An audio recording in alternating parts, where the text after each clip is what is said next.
Heard on Thursdays with NIKKI is about to go live online. Catch HOT, the iconic radio show that made Philippine FM radio talk, every Thursday on the Monster. Streaming video on the Monster Facebook page at RX931, the Monster YouTube channel at RX931, and twitch.tv/Monster RX931. You heard on Thursdays host, Nikki Porter. Stand by and enjoy the program. Monster RX93.1 presents Heard on Thursdays, the iconic radio talk show that made Philippine FM radio talk. Winner of multiple KBP Golden Dove Awards. HOT. Heard on Thursdays. Your host, Nikki Porter.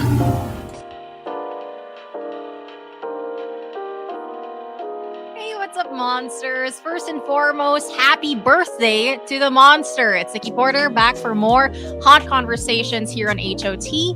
That's Heard on Thursdays, the show that made Philippine FM radio talk, and you hear it only on the station that's celebrating its birthday on August 23. Yes, this is the first of the Monster Anniversary Month specials on Heard on Thursdays. Now, we'll be talking about good fortune, or specifically, how to turn potential misfortune into good fortune. Why is that? Well, for many who are following Eastern beliefs and tradition, August is usually Chinese Ghost Month, and Ghost Month is the 7th lunar month of the Chinese lunar calendar. Now, the Ghost Month 2022 is from July 29 to August 26, 2022.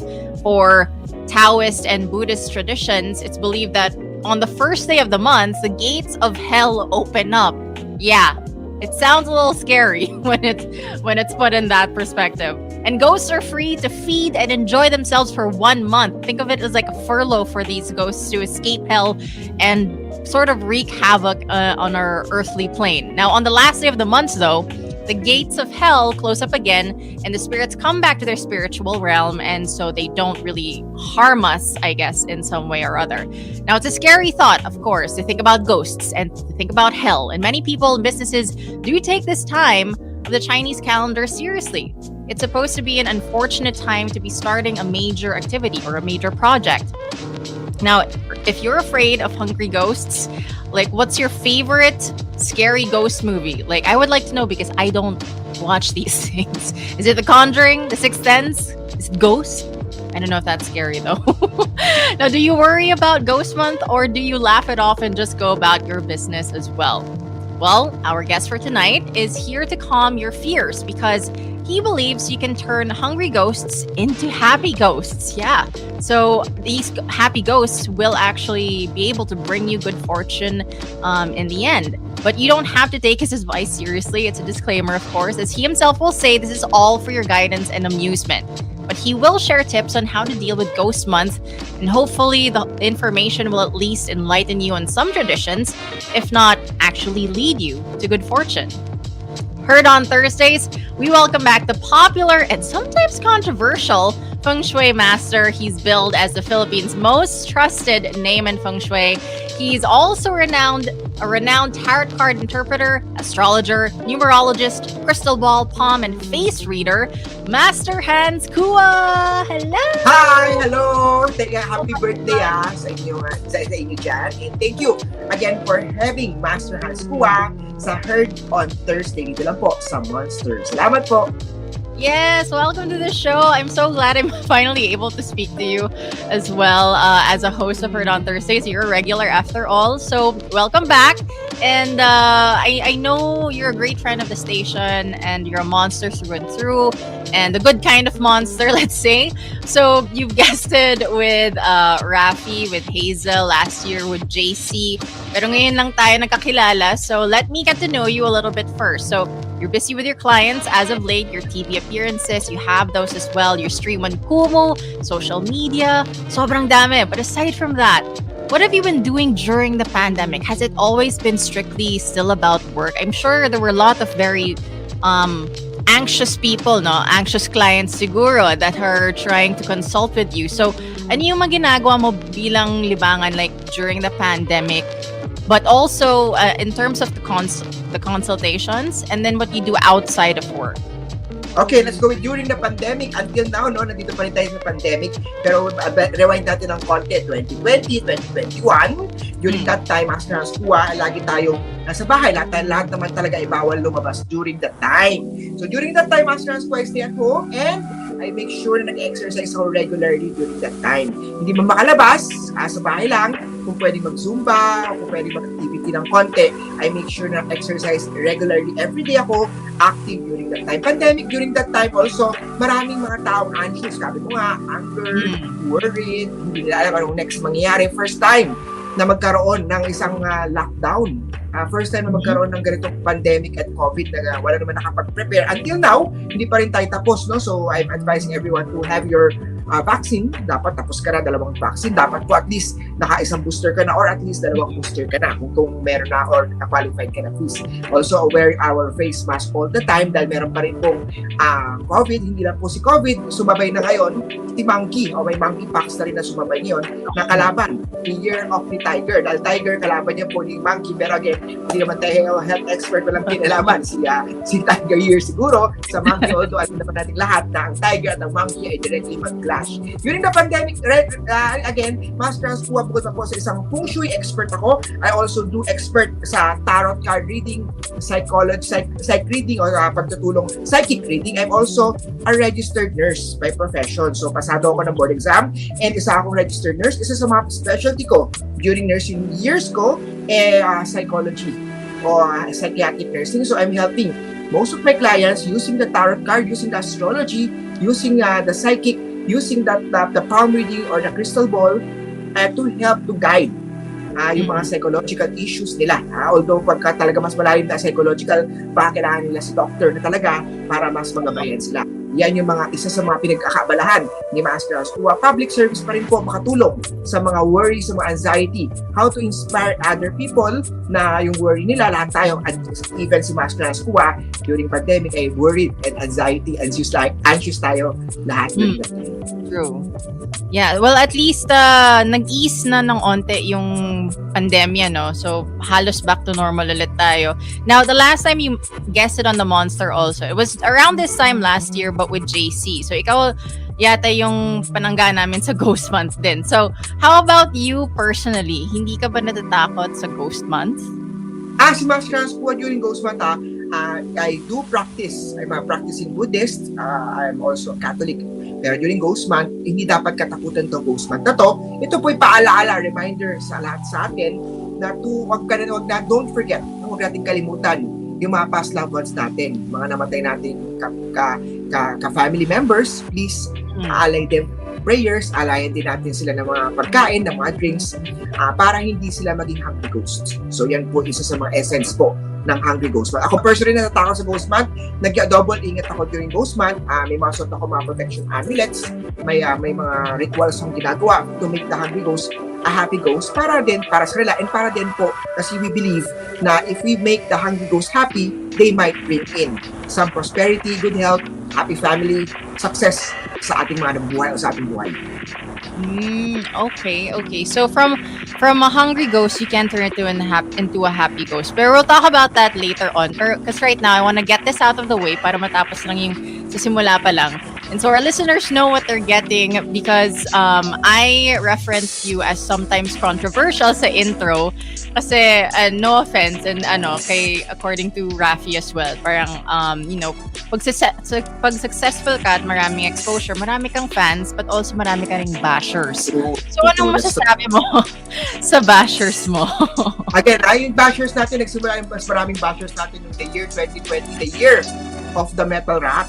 Wala daw bashers but hindi mo na predict na may parating na COVID. Bakit hindi mo nasabi na may COVID? O even the World Health Organization, even America, even powerful countries, even until now, hindi pa natin alam kung kailan matatapos o ano pa talaga mangyayari sa COVID, magbibigay pa ba siya o ano man, hindi na natin alam. So wala nakapag-prepare and I don't want to add in sa marami pang anxiety na meron. Kaya during that time, I opted to keep quiet because mas naniniwala tayo siguro during that time na dapat na magsalita talaga ng mga World Health Organization, mga doctors, siguro DOH na dapat pakinggan during that time.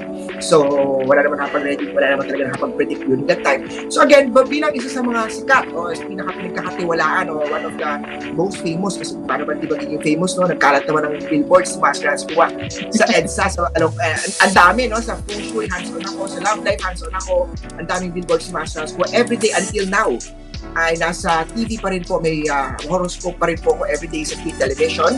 Halos lahat naman ng radio station ay inupuan ng Master Hanz. AM, FM, mapa-social media, mapa-vloggers yan, mapa-Kumu, mapa-TikTok, lahat yan ay trending si Master Hanz Cua. And I'm not here to make away sa mga bashers natin. Again, bashers are just there. Wala sila masabi mo na matino. Again, kasama naman talaga. I'm here just to give guide. No, lagi ko sinasabi na ito po yung mga gabay, patnubay, prediction. Hula lamang. Ang Feng Shui is extra ingredients lang sa ating buhay. Nasa inyong mga pagiging hands-on sa career, hands-on sa negosyo, para hands-on ka po sa swerte mo sa buhay. Ayan po. Yeah, totoo naman na parang hindi naman sobrang yung sinasabi mo, as in sobrang accurate naman siya. Kasi it's really depending on how the person lives their life, no? Na parang you don't have to abide by yung prediction. So, kung baka yung mga bashers mo, they try to follow or like, finorse silang gawin. Hindi pala usually mga bashers ko, hindi sila nagpa-follow talaga. Sila yung usually mga clients ko. I've been doing Feng Shui for more than 15 years now. Tagal na, no? And lahat sila, marami silang referral until now. So yung mga na-refer niya sa akin, parang networking niya, kung bibilangin ko, nasa 21, 25 generation na nga. Dahil sa na-refer. Kagaya sa Heard on Thursday, dito sa Monster, tagal ko na rin po sa inyo, more than 10 years na siguro ko dito sa inyo. Hindi ko maalala kung ilang years ang tagal na namin dito. So, padami, yung mga nababashers, sila po yung never na naniniwala ni Master Hanz Cua. Again, we cannot please everyone. Hindi naman natin kailangan makinig sa sabi ng ibang tao. Basta wala tayong niloloko, wala tayong sinasalbahe. We're doing our best to help other people. Yan po yung pinaka-good intention mo sa ibang tao. May ibang talagang tao na unhappy, ungrateful sa buhay nila, o nag-aarap talaga sila ng mali sa ibang buhay natin. Again, ang pinaka-tips ko dyan sa nakikinig sa atin, pag may mga bashers kayo, is huwag niyong basahin, huwag niyo silang pansinin, and kasama yan, ingredients yan, sa success mo. Parang Feng Shui din, no? Pero hindi tayo nang babasa Feng Shui. Feng Shui is pagdagdag swerte. Yung mga bashers na yan, forever silang magiging unlucky. Hindi sila magiging maswerte. Magiging forever sila ungrateful and unhappy po sila. At sa kanilang buhay, kanilang health ay forever din po magiging. Parang sinumpa ko na, no? Natakot sila, no? So yun, yung mga bashers sila, good luck na lang po sa inyo. Yeah, no, it makes sense din naman kasi parang the energy you give out is most likely the energy that you will receive din. So parang, right now, no, anxiety, worry pa rin yung mga tao. Siguro ang outlet nila is mang-bash na kahit sino. No, pag mabasa sila, magko-comment sila ng mga negative, hindi naman nila talaga alam yung content, hindi naman talaga nila alam kung ano sinasabi. Basta may makita pa, babarata ka agad nila, negative nila. Again, alam mo ba, bilang isang bashers, yung ine-excrete mong energy doon, lalong maraming malas darating sa'yo doon. Bukod pa sa ine-excrete mong malas, ine-excrete mong energy na negative na yun, hindi lang yan, yung mindset mo pumapasok yun, yung energy sa bahay mo, sa lugar mo, ay nagiging negative din. And forever ka magiging poor, forever ka magiging hindi happy, forever ka magiging ungrateful, forever ka magiging malas. Yan po yun. Yeah. So, I mean, it's really in terms of mindset. Pwede namang huwag na lang mag-comment, no? Pag ayaw mo, halimbawa, ayaw ko, hindi ako naniniwala ngayon sa Master Hanz Cua, di huwag ka na mag-comment. Ganun naman, kung ayaw ko itong topic na to, di kaya mo siya, scroll up ka lang, ganun naman kadali yun, di ba? Iba talaga, mag-comment sila, tapos alam mo yung sasabihin nila sa ibang tao, negative. What if na lang ikaw naman maging ganun? Actually, right now, social media world, lahat tayo pwede mag-comment Diba? Sabi mo, yung make-up nito, hindi pantay. Uy, ang puti-puti, uy, ang itim-itim, lahat may mga comment kayo, may mga puti, may itim, lahat may comment. Uy, tumaba, pumayat ka, lahat. What if ikaw naman po, masabihan ng gano'n? How would you feel? O yung anak mo, okay, nanay mo, yung asawa mo, yung kapatid mo, how would you feel naman pag sa iyo naman bumalik yan? Again, meron tayong internet karma, digital karma. Ayan. All right, so for the monsters who are tuned in, you are tuned in to Heard on Thursdays. I'm with Master Hanz Cua. We're talking about Ghost Month. But before that, since pinag-usapan nyo na to with with Rafi, with JC, with Hazel before. I want to know yung origin story mo. So, parang superhero movie lang, no? Parang kailangan mo may origin story ka. May superhero name ka na nga Master Hanz Cua, no? So, how did you become the most trusted name in Feng Shui? Like, how did the interest start? Okay, paano ba maging trusted name? Siguro I've been doing this for more than 15 years now. Nag-aral talaga si Master Hanz Cua sa iba't ibang gurus, iba't ibang grandmasters or master hindi lang sa Philippines, kundi sa iba't ibang country. Master Hanz Cua is a pure-blooded Chinese. My dad is also a Feng Shui master. So, nasa talaga natin Feng Shui master. Nag-aral pa ako sa iba't ibang school of Feng Shui. So, talagang hardcore si Master Hanz Cua. Parang isang doctor man yan o isang architect man yan or isang lawyer, any professional na ginagawa mo, dapat marami kang kliyente. I believe naman siguro na maraming kliyente si Master Hanz Cua. Si Master Hanz Cua ang pinakamaingay. Maraming billboards all over lahat EDSA. So, siguro, kaya dahil doon, kumbaga sa isang sword, gagamitin mo yung isang pen, hasang-hasa si Master Hanz Cua pagdating po sa Feng Shui. Again, I'm not God. I'm here to help you. Kayo pa rin po ang gumagawa ng swerte niyo po. I don't do any promise. Wala tayong promise, wala tayong warranty, wala tayong guarantee. Dahil ikaw pa rin po ang gumagawa ng swerte niyo po. Kahit anong Feng Shui lucky charm ilagay niyo po sa katawan niyo po at hindi kayo magtatrabaho, o kaya hindi niyo gagalingan, o kaya hindi kayo magiging mas porsigido, walang mangyayari sa inyong buhay. So, what about, yung tarot card reading, no? Kasi, yung parang Feng Shui tarot card, parang medyo, hindi sila the same, parang divination or not. Yes, hindi sa same tune. Hindi sa Chinese metaphysics. Yes, correct po. Isa sa mga Chinese metaphysics, I do also I Ching card reading. Which, I Ching card reading, it's hindi kilala siya sa Philippines. So, nag-aral ako ng tarot card reading and also tinwist ko ng konti using the tarot card and I Ching, kinumbine ko siya. So, when I do tarot card reading, I also may kinalaman pa rin niya sa Chinese metaphysics na may kinalaman pa rin sa I Ching. So, yan po yung tarot card reading. Diyan ako nagka-interest sa tarot card reading at bata pa lang, simula pa lang ako ay nakikita ko na talaga ang mga hungry ghosts. I can see spirits, I can vibes them, I can see aura na isang tao. I have this gift of psychic. Bukod pa sa psychic talaga ako, I studied Feng Shui, I studied tarot reading, I studied astrology, and also I'm a registered nurse specializing in a psych nurse, no? Nag-aral tayo, syempre isa rin yun. So, isa rin po yung special skills ko. Kung baga pag pupunta ka sa isang gagabay sa'yo about coaching you how to be successful, coaching you how to be successful sa life, how to be successful sa health, no? Titignan mo muna mismo yung kausap mo, yung coach mo, yung masters mo, o yung nag-guide sa'yo. Is he or she successful ba? I'm not bad-mouthing anybody. Wala tayong kinukomment na ibang tama. May pera ba? May career ba yung trabaho? Kung wala namang career, paano naman ako advisor about sa career? Siya nga, hindi nga siya naging successful sa career niya. Siya ba may relationship pa siyang happy? Siya ba, healthy ba siya? Dati, unhealthy si Master. Taba ni Master Cua dahil sobrang mahal ng mga kliyente si Master. Every hour, kumakain si Master Cua. Sobra naman ang taba dati. But right now, I'm very healthy na. Hindi naman healthy naman I'm very active. Paano ba active? I exercise every day. I go to gym. I go boxing, exercise, cardio, exercise. I swim. I walk, I run. So, I also eat a lot pa din po. I'm happy and healthy. Yan po. Balance kasi. If you love your food, edi kailangan mo workout din para you can eat more. So true, yes. Pwede ka naman mag-eat. Ako ginagawa ko, ang technique sa healthy. Kasi dati, no, ang waistline ni Master Hanz Cua ay sobrang laki, no? Hindi ko na elaborate kung kano. Pumuputok talaga lang lahat ng mga damit ko talaga, even the normal, all kasadya na sobrang laki ko talaga during that time. My mukha ay sobrang laki. I don't see my neck. Wala akong neck yun. Wala tayong shape. Bilog na bilog. Ano ba ginagawa ko? So, I don't eat during morning, no? Lunch ako nagsimula. Pero I don't recommend this. Ask your doctor. I'm not a doctor. I'm not here to give a medical advice. For me lang naman, no? Every day, every morning, kahit sobrang busy ang schedule ni Master Hanz Cua, I make sure at least may 15-30 minutes. Pagka maluwag-luwag ang schedule ko, nagwa 1 hour, 2 hours akong cardio. Ano ba mga cardio ko? Treadmill, boxing exercise, swimming, walking, running, nag-weightlifting ako. May coach ako na nagtutulong nag-guide kay Master Hanz Cua. So, weightlifting. Hindi ko naman gusto magka-abs, hindi ko naman gusto magka-muscle. Ang gusto ko lang naman ay maging healthy and active. Okay. So now though, like going back into your origin story also, learning yung tarot card, yung Feng Shui, and then you also said I Ching.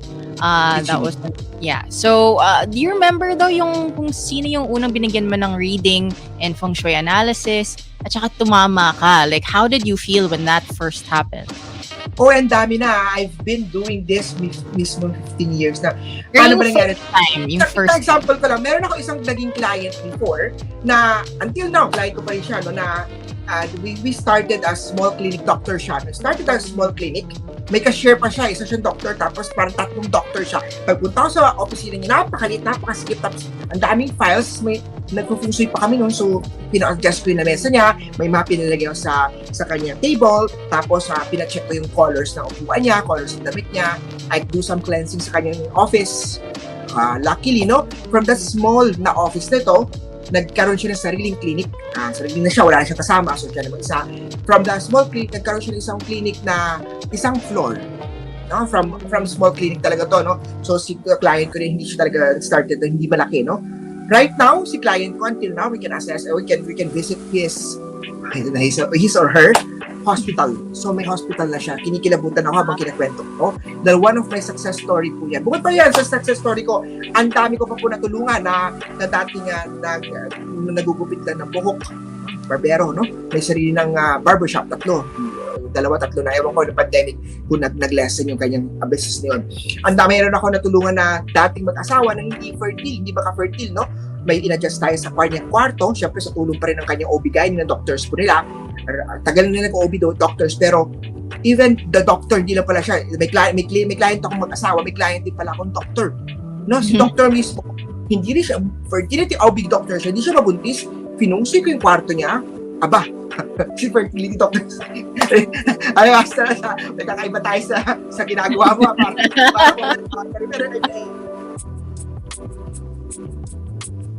Yun ang nagagawa ng Feng Shui natin during that time. Mm-hmm. Okay. And then, so, are you honest also when it comes to reading yung charts, yung cards nila? Kung may negative ka nakikita, sinasabi mo ba sa kanila like straight up na parang ito yung nakikita ko, pero honestly, meron ding ibang nakikita ko? Of course. I'm not here to make panic as a tao, no? I'm not here to say, oh, may somebody gonna die, or somebody gonna accident, or somebody gonna walang ganun, no?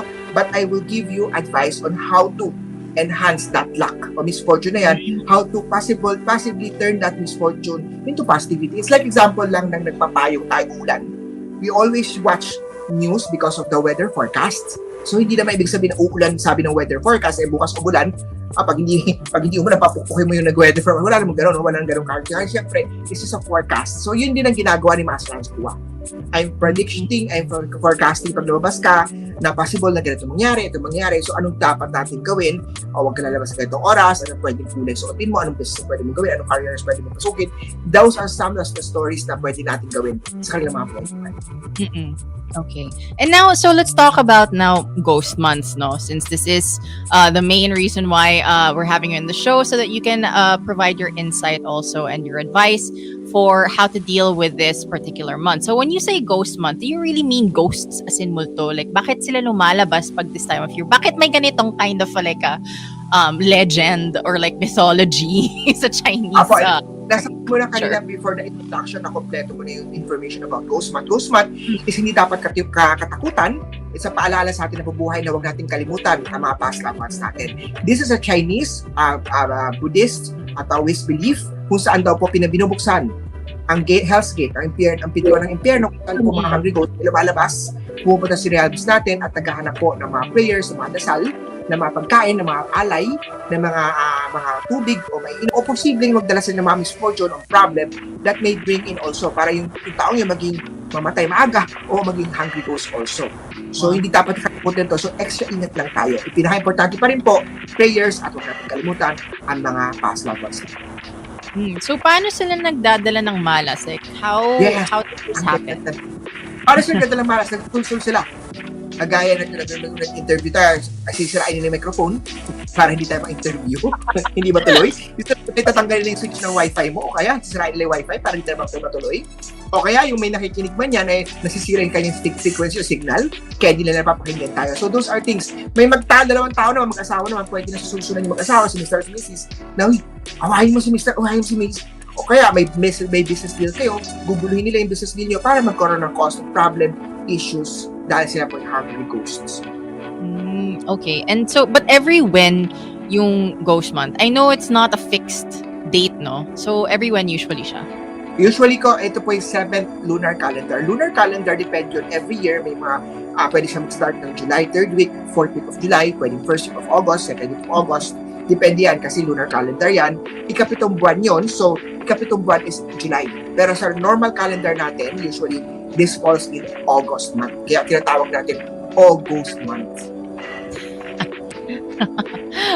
Baka hindi dapat ako tumawa. Anyway, pero funny naman siya. Pero in terms of yung, okay, so yung mga hungry ghosts, no? Okay, so lalabas sila ng health. Tapos, they will wreak havoc in any way that they can. Pero why is it specifically yung mga major activities, especially in business ba? Na parang, bakit yun yung most affected? Or are there other aspects na affected din? Okay, apektado lahat ng mga something new na gagawin mo, bagong project, bagong negosyo, bagong tindahan, bagong career, bagong kasal, bagong lipat ng bahay. Any bago ay apektado ka. Dahil yung mga sa to, pag bago, doon sila nakikipiyesta rin sila sa iyo, nakikigulo rin sila. Kaya they might affect yung mga bagong gagawin mo. If you have business na long-term na, do not close your business, of course. Wala tayong kakainin, no? if matagal lang mag-asawa, di mo na pwede maghiwalay, 1 month muna tayong break, walang gano'n. if kayo naman ay may career, may trabaho, di mo pwede mag-bus trabaho dahil happy moves man, sabi ni Master Hanz Cua. So, hindi pwede malis o kaalis. Pag kami mga bago lang po, yun dapat iwasan. Hindi ko naman sinabing dapat wag. Example, surgery. Yung Master Hanz Cua, nag-aagaw buhay ako, hindi ako papasurgery. Baka naman after the surgery, baka naman sunduin na siya ng hungry ghost. Sabay na sila pumunta sa impyerno. Wag naman. Yan, no? So, pag emergency naman, wag naman. Sa emergency, kailangan. Okay, so may peak date ba yung ghost months? Like, when is the Chinese Ghost Festival? And mas kailangan ba na mas mag-ingat during this time? Actually, buong month ng July 29 hanggang August 26 ay ghost month, kailangan nila mag-ingat. Lahat po yan ay talagang ghost month na dyan po yung mga hungry ghost. Pero yung pinaka-peak po, pinaniniwalaan, 15th day, ito po yung may magiging August 12, kung saan daw po lahat ng mga hungry ghost, nakapila sila sa Hell's Gate pila-pila sila, gusto na lumabas, no? So, August 12 po, lahat sila nakalabas na. So, mas nakakatakot daw na nandiyan na kasi lahat sila, yung puwersa ng kadiliman ay kompleto na sila, so mas powerful na sila during August 12 onwards. Wow. And so does it mean na parang kung pila-pila sila, they don't go out all at once? One by one ba? Yes, one at a time. Marami kasi talaga sobra. Pila-pila yun eh. Marami talaga sila sobra. So, lahat yan, lalabas talaga sila. Okay. So, in terms of Chinese astrology and traditions, if you don't follow these things, apektado ka din ba sa ghost months? Or paano kung hindi ka naniniwala sa ghost months? Maapektado ka pa rin ba? That's so true, no? Kung hindi ka naman Chinese, no? Ayaw mo maniwala, no? Wala na tayong magpilitan kung ayaw mo, iwag. Anyways, no? Hindi ka naman apektado siguro. Mag-double ingat ka lang. Mag-double ingat ka lang. Ngayon, syempre, baka naman i-respeto mo rin yung paniniwala ng ibang tao. Baka naman naniniwala siya sa ghost month, tapos gusto mo mag-transact ng business, di mo maintindihan ba't ayaw yung pirmahan yung kontrata na binibigay mo dahil siguro sa ghost month, no? Baka pwedeng i-understand mo ibang tao din kung bakit nagkakaroon sila issues sa mga deals o mga project with you during ghost month. Okay. And so, how will you know na parang may hungry ghost bigla na lang sa buhay mo, na bigla na lang namamalas ka? Like, what are there signs? Napakagandang tanong, no? Kagaya rin niya, no? Biglaan lang, no? Isira yung audio natin. isa rin example din, no? Nasa isang lugar ka, no? May mga ibang tao talaga nasisimila, nakikita nila yung spirits. May iba talagang psychic powers na manila, nakaka-hear sila, auditory sila. May ibang olfactory sa nose na amoy nila. Yung iba na-feel nila, naririnig nila. So, iba-iba. Yun yung isang example. Out of nowhere, maayos na lahat. May mga delays, may mga project, baka kailangan mo na pong imbitahan si Master Hanz Cua for ghost month ritual sa negosyo mo, sa bahay mo, dahil tuloy-tuloy o malas. O baka naman may sa sarili mo, may malas talaga. O kaya maparin mindset mo, baka kailangan mo ng tulong ng Feng Shui ni Master Hanz Cua para ma-cleanse o ma-cure o ma-energize yung lugar. yung tindahan o yung bahay mo.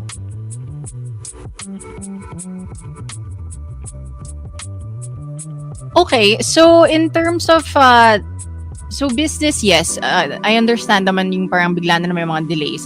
Pero what if there are delays siguro not in terms of business, na let's say sa love life. Gusto nyo mag-outing, gusto nyo mag-date. Pero for some reason, hindi natutuloy yung date ninyo. Pero it's out of your hands, no? Is that part of that? Oh, yes, of course. Kung may talagang naayos siya lang, talagang ayaw, baka una, kailangan yung consider, baka hindi lang hungry ghost, isa lang i-consider mo lang din, baka hindi talaga compatible, o baka may mas purpose na iba pa po, na pinaiiwas sa inyo sa isa't isa. Pero major factor, because during ghost month ngayon, baka hungry ghost month talaga ang gumugulo sa relationship niyo talaga. So not just businesses, relationships din. Yes, pwede na sa relationship. Ito, ghost month, pwede natin pa-cleanse, individual cleansing, or in bahay cleansing, or ghost month cleansings, o ghost month ritual sa bahay o sa tindahan sa negosyo nyo, pwede rin po yun. Okay. So, aside from all things new that we shouldn't start this month, are there other things that we should avoid so that we don't invite bad fortune? Yes, pwede iwasan natin pag-uwi ng late at night. Pag magiginig sa gabi, wag muna during ghost month. O kung nasa night shift talaga ako, ganito talagang hour ang work ko. 11 to 12 talagang work ko, hindi mo pwede hindi. So, magsuot ka lang ng mga protection amulet, mga crystals, baka makatulong yon. O extra ingat na lang po, extra caution na lang. Siguro makatulong ako pagsuot ng mga happy colors sa damit, no? Bright colors, happy color, young colors sa damit, so yun. Paprotect sa mga ghost month, pwede ka maglagay ng asin na may lagay mo sa red pouch, tapos lagay mo sa bag mo o sa bulsa mo. Protection din yan sa mga hungry ghost month o hungry ghosts. So in terms of things to wear and what to have with you, salt, bright colored clothing, parang nabasa ko din yun eh. Yes, so po. What colors should we avoid? Avoid yin colors. Black or white colors are not good during ghost month, so avoid wearing those kinds of colors during ghost month. Naka-black ako ngayon, no wonder. Mas pa pa din, no?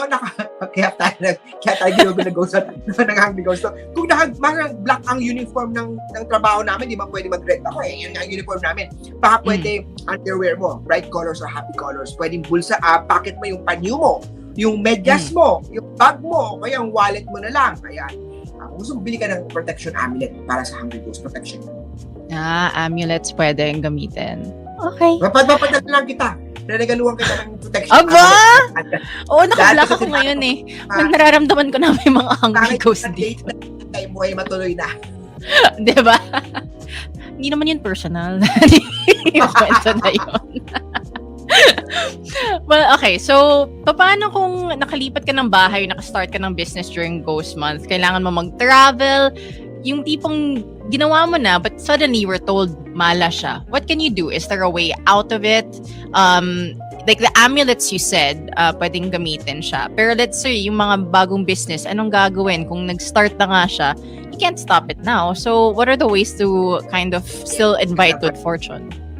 Yes, magandang question yan. Pag nag-start ka ng business July 28 o prior to July 29, which is the start of 2022, ghost month, ituloy mo na yan. Walang kinalaman yan sa ghost month. However, if you really need to sign contract, alam mo, bibigyan na ako ng project, pera, tagal ko na inaantay ito. Ngayon na pinapapirma sa akin, ghost month pa. After ko mag-ghost month, baka naman mag-ghosting yung trabaho na to, after ito, maiuwi na ng mga hungry ghost opportunity na to, hindi na mapunta sa akin. Pwede pa rin po tanggapin yan, o may business na bubuksan ka talaga, kailangan napida na talaga to, ito na talaga eh, susumula mo na talaga, okay, lipat ka talaga ng bahay kasi pinapaalis na ako ng dati kong may-ari ng bahay, kailangan ako tumira sa kalsada, di ba po pwede? So kailangan talaga, makakatulong siguro ang pagpapadate selection based sa birthday ng may-ari o based sa birthday ng may ilang taong yon, i-compute natin which is the best date na maglipat ng bahay, mag-business opening, mag-start ng bagong career, mag-start ng construction or ng repair. Ayan, pwede natin bilangin ito. Okay, may surgery ka talaga na kailangan na talaga. Baka naman pwede i-check natin anong lucky date. May tinatawag natin date selection for mga major decisions sa buhay mo during ghost month or kahit hindi naman ghost month, pwede yun. So there are still dates that are open na parang pwedeng pwede pa rin magsimula po pa rin ng something. Isa talagang kailangan na talaga. Oo, kailangan Okay. talaga. This week na to, Master, sa this week na to, at sa 3 araw na to, anong kukunin ko araw na yun? I-compute natin, baka mas ma-enhance natin. Kasi kung hindi nga mo tinanggap yung project na yan, o hindi mo tinutuloy, after ghost month, ibibigay niya sa ibang tao, hindi na sa'yo. Okay, so these hungry ghosts, they are hungry for food and drink also, you mentioned. So is there a specific type of food or drink that we should be putting out there for these hungry ghosts? Nice question, no? Any kind of food pwede. Mas gusto lang nila pork, chicken, fish, pancit, any delicious food. Dahil sa hell nga, wala silang pagkain doon. At gusto-gusto rin nila ng mga beer, ng mga wine, o ng mga alak. Pwede rin sigurong yosi. I'm not here to give mga gano'n na mga bisyo. Pero sila po sa hell po, walang bisyo. Gusto nila ng konting entertainment eh. Actually, kung pupunta pa nga tayo sa Chinese countries, no? Sa Singapore, sa Taiwan, sa Hong Kong, may makikita ka, may taong buhay na sumasayaw, parang nagpa-perform. Tapos may mga upuan. May parang isang plaza siguro sila, parang gano'n. May upuan, may stage, may nagda-dancing, may nag-singing, na mga taong buhay, hindi taong patay. At may mga upuan na walang nakaupo. Walang nanonood. Okay. Pero, may mga hungry ghosts na nanonood doon. Yun ang isa sa mga ritual. Yes, isa sa mga ritual na nakikita natin, hindi sa Philippines, sa ibang countries na may mga Chinese elite. Okay. Now, kung inialay naman yung food and drinks, yung sobrang sarap ng pansit, pork, chicken, fish, ano mangyayari after? Are we allowed to eat it or do we give it away? Ang gandang tanong din po yan na yes, you can eat it, you can give it away, you can just leave it there after a few days, pag narate na sila na, you can throw it away also. Pagkakainin mo lang, kakainin nyo po, kailangan nyo lang pong palitan ng plato. Example, yung pork na nilagay mo doon, before you eat it, you have to change the plate. Number 2, paano na mas paano ko malalaman na pwede nang kainin? Kaya inalay ko, paano ko malalaman na tapos na kumain yung mga hungry ghosts? Pag naubos na insenso, naubos na yung kandila na inaalay mo, natapos mo nasulugin yung paper money, pwede na kayong kumain. Masters, paano ko malalaman ngayon na kinain ng hungry ghost ang mga inaalay namin pagkain? Yeah. Paano natin malalaman? Masters, yung pagkain, hindi mo siya nawala eh. Hindi naman tayo namin. So, hindi nawala yun. Hindi naman kinuha na kung sino man. No? Wala naman kumuha na asong daga o cat na kumuha. Wala naman. So, nakapantay kami. Paano malaman, Masters, na may kumain? Pagka kakainin ng family o kakainin mo na yung inalay na yun, yung panlasa, wala na siyang taste. Pag walang panlasa, ang una mo dapat gawin, magpa-swab test ka muna. Baka COVID positive ka na. Yan na, nag-joke na si Masters. Pero pagka nag-swab test ka at may panlasa ka pa rin, at pag nag-swab test ka pa rin at positive, negative ka sa COVID, pero wala talagang lasing food, posible na kinain na nga talaga yan ng mga hungry ghosts. Hindi nalimutan baka yung nagluluto, nalimutan maglagay ng asin hindi. Talagang wala na siyang lasa because po, nakain na po yan ng mga hungry ghosts. Okay. So, pwedeng kainin, you just have to change the plate. Pero baka nabawasan na din yung flavor. Yes ito. Yung spirit ng food na yun, nawala na siya. Okay. Now, charms and rituals aside, yung traditional prayers, can they help? Like, can you say the prayers of your own religion to drive away the hungry ghosts? Of course. Any kind of religion, any kind of prayers. If sa bahay mo, you're Catholic, pwede ka magpatugtog ng rosary.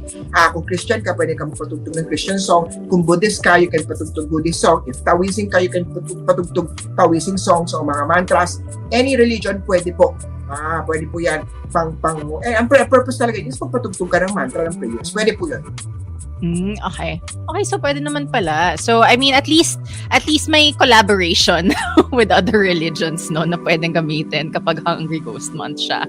So, why is it important now to remember the dead during Ghost Month? Is it the Chinese astrology version of All Saints Day and All Souls Day in the Christian tradition? Wala siyang kinalaman sa Chinese astrology. It's a Chinese custom and belief po na during parehas po yung Ghost Month sa ating November 1 o November 2, All Saints, All Souls Day. Same concept din po sila. Magkaiba lang yung date. Pero yung concept nila na kailangan natin alayan ng pagkain, dasal, pwede natin puntahan yun sa puntod. Yung mga hungry goat, yung mga past loved ones natin. Pwede. Same lang po ng concept sila. Okay. So, what happens though if we don't satisfy the hungry ghosts na parang hindi natin inaalay ng food and drink for, for our past loved ones, parang anong mangyayari? Yun ba yung mas darating pa yung malas sa atin? Isang way na mas darating yung malas, guguluhin ka nila. Yun ang dahilan din kaya yung mga past loved ones na yung mga spirit nila ay naging angry ghosts, dahil hindi mo na sila nadasalan. Hindi mo na sila naalala ng pagkain, hindi mo na sila naalala ng kandila, hindi mo na sila naalala, kaya naging hungry, naging malungkot na ghost sila. Kaya kung ayaw nyo yung past loved ones nyo maging hungry ghost, make sure nyo po na alayan mo sila. Kung ayaw mo po, baka magparamdam sila puntahan ka nila. Oh my God.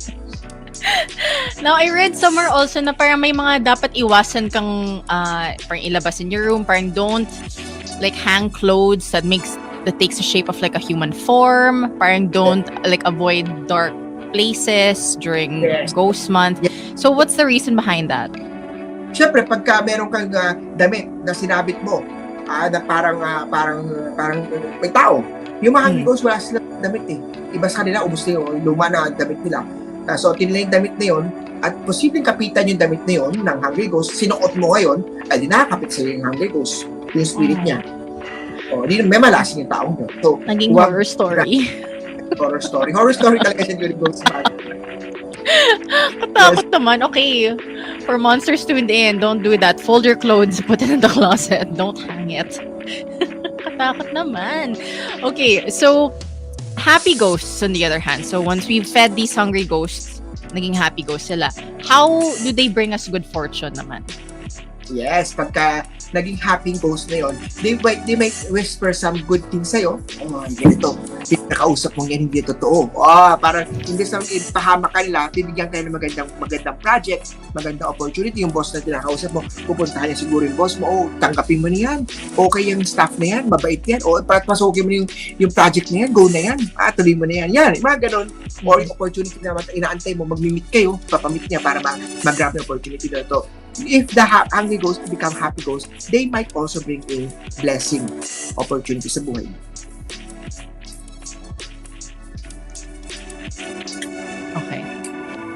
Okay. And so, pwede ba rin ba tayong maswerte like during ghost month? What are the lucky charms I think that we can wear or have like during ghost months? Okay, during ghost month, ang mga lucky charm, kailangan natin mag-display ng Chong Kuei. Si Chong Kuei po, siya po yung god ng mga underworld. Maganda mag-display also ng General Quan Kong. General Quan Kong, isa siyang god for protection. Maganda mag-display also ng Kuan Yima, the Mama Mary of Buddhism. Pwede tayo magsuot ng Black Onyx na crystal, Black Tourmaline na crystal, Obsidian na crystal, Black Obsidian na crystal. Maganda magsuot also ng tinatawag natin crystal na Lapis Lazuli. Ayan yung mga crystals na powerful to protect you from negative energies, dark forces o mga hungry ghosts na pwede na magdala ng mga kapahamakan sa ating. Okay. So for all the monsters who are tuned in, that is like the whole conversation about Ghost Month. And we'll still have a couple questions as well.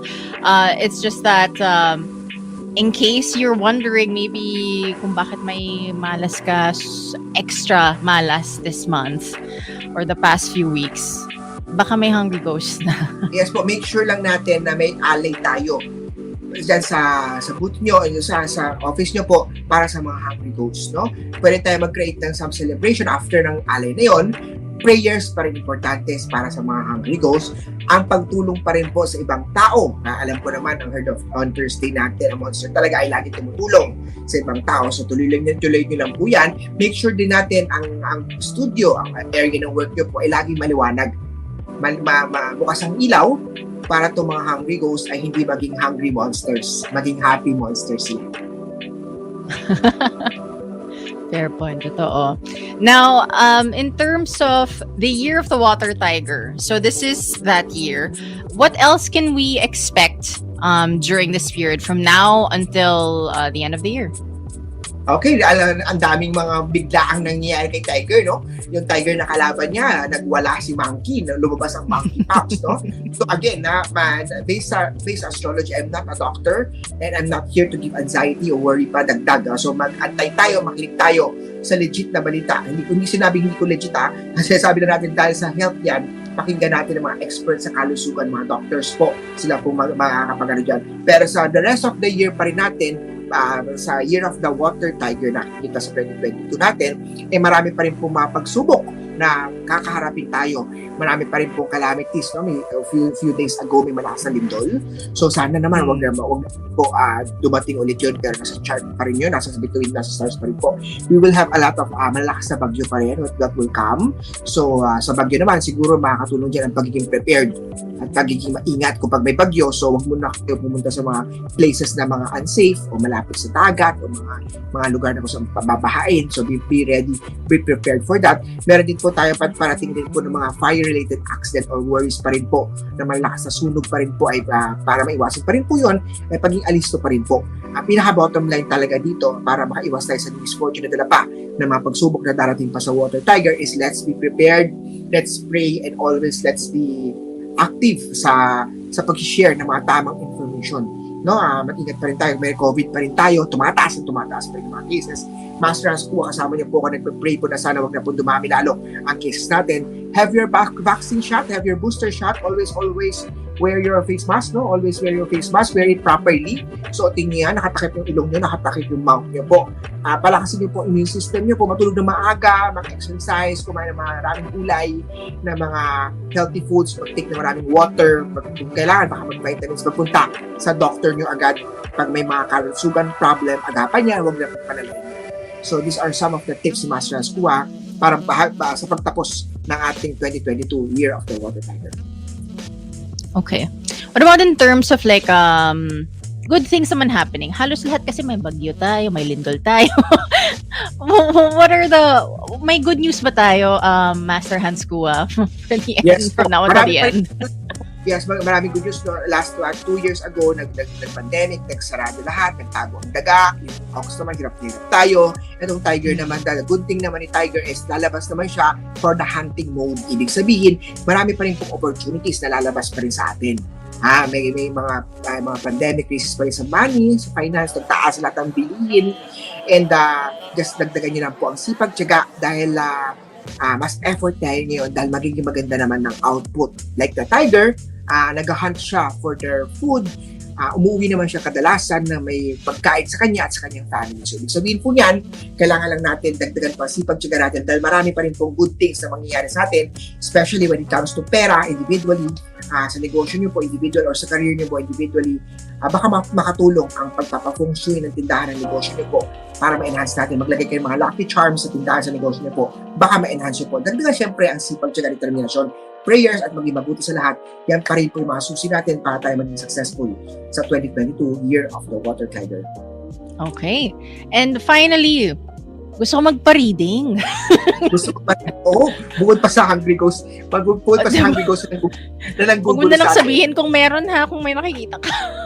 Okay, game. Anong gusto mo? May gusto mo specific na itanong sa barahan kapalaran mo? Specific? Kasi, okay, I just turned 30 this year. Year of the monkey ako. Kalaban mo tayo.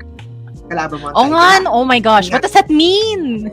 That means, if you're year of the tiger, especially in the month of August, this is a month of conflict for the tiger and monkey. No? Although month of August is the monkey month, and this signifies also na itong month na to ay maraming conflict sa month of tiger and monkey. So extra ingat lang po.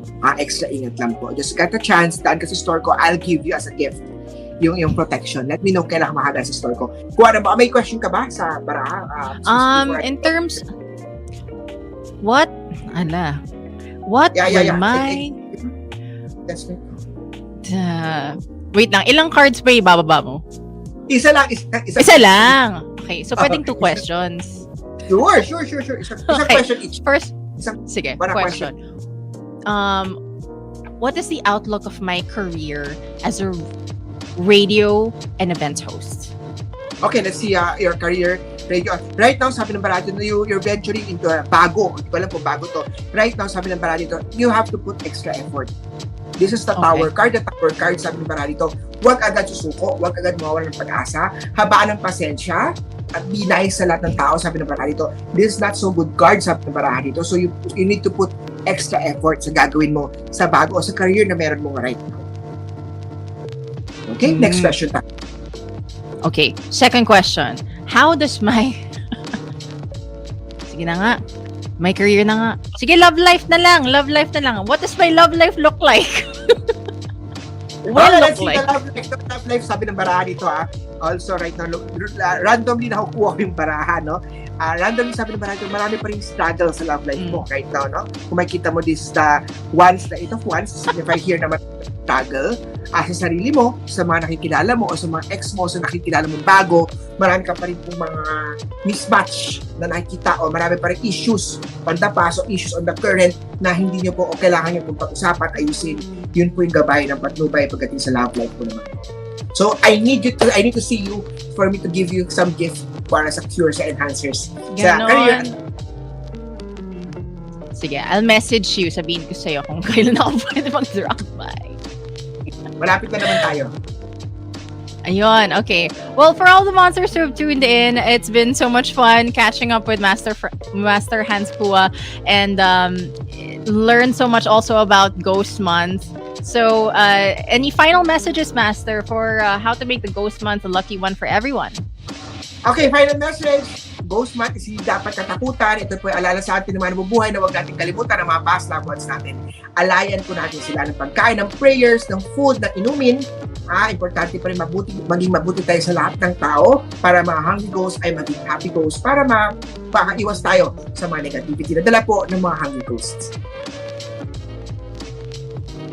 Okay, and final is how will we reach you? Where can we find you in socials and also your store if you have one?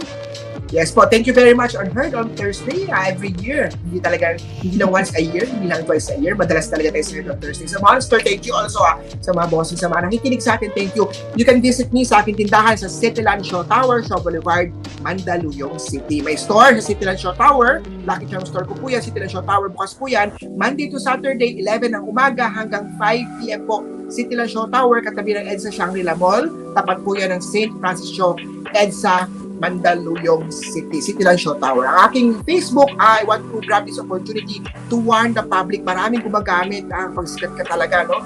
Hirap na hirap ako, nag-report na ako, nagpo-post ako araw-araw, nagla-live ako araw-araw. To warn the public, maraming gumagamit ng pangalan, ng pictures, ng video. May sinasama pang mga artista, may sinasama pang mga malalaking personality.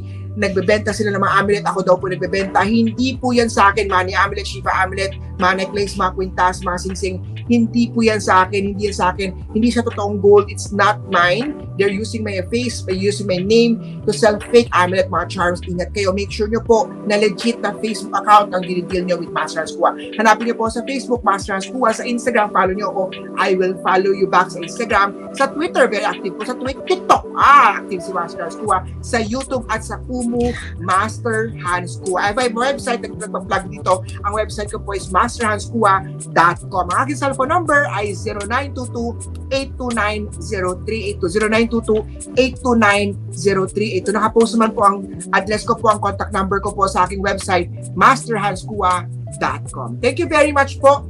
Thank you so much, Master Hanz Cua, for gracing Heard on Thursdays with me and for catching up also for to talk about Ghost Month. And that's it. That is the show. Thank you for all the monsters who have tuned in. The views expressed in this program do not necessarily reflect those of the station or its management. Heard on Thursdays, the iconic radio talk show that made Philippine FM Radio Talk winner of KBP Golden Dove Awards for Best Magazine Program and Best Magazine Program Host. HOT. Heard on Thursdays. On air Thursday late night and streams on the Monster Facebook page and YouTube channel at RX931 and on twitch.tv/Monster RX931. Only from Manila's hottest, Monster RX93.1.